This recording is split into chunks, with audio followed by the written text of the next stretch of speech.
विजय शिवतारे यांनी ज्येष्ठ नेते अनंत थोपटे यांची भेट घेतली आहे। गोळ्या घातल्या तरी देखील आता मी माघार घेणार नाही, ही भूमिका विजय शिवतारे यांनी अनंत थोपटे यांच्याजवळ बोलून दाखवली आहे। मी अजित पवार यांना माफ केलंय, मात्र जनता त्यांना माफ करणार नाही, असं विजय शिवतारे म्हणाले। आम्हाला देखील आरेला कार्य असं उत्तर देता येतं, हा इशारा अजित पवार यांनी शिवतारेंना दिला।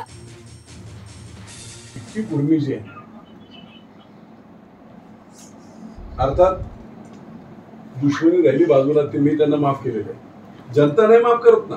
पुरंदरचे लोक बोलतात बापू आम्ही नोटाला मतदान करू, पण अजित पवारांना मतदान करणार नाही। एकदम ओपन इंदापूरला तेच बोलतात, दौंडला तेच बोलतायत। लोकांना संधी दिली पाहिजे ना मतदान करायची, आणि काय होईल ते होईल। किती मोठे आहेत, काय फाशी देतील की वळ्या घालतील, काय करायचं ते करावं। की एकनाथराव शिंदेंनी त्याच्या संदर्भामध्ये त्यांना काही आव्हान केलेलं आहे। आता ऐकायचं नाही ऐकायचं वरिष्ठांचं त्यांच्या नेतृत्वाचा हा ज्याचा त्याचा प्रश्न आहे। आम्हाला वातावरण खराब करायचं नाही। आम्ही आरेला कार्यक्रम करू शकतो, पण मला महायुतीमधलं वातावरण खराब न करता निवडणुकीला सामोरं जायचं आहे। कारण मी काही स्टेटमेंट केलं की त्याचा फार वेगळा विपर्यास केला जातो।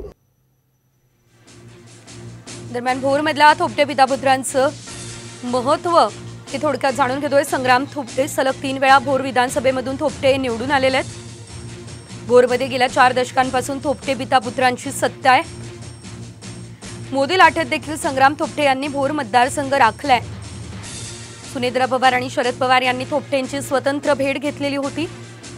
आज शिवतारेंनी देखील थोपटे यांची भेट घेतली आहे।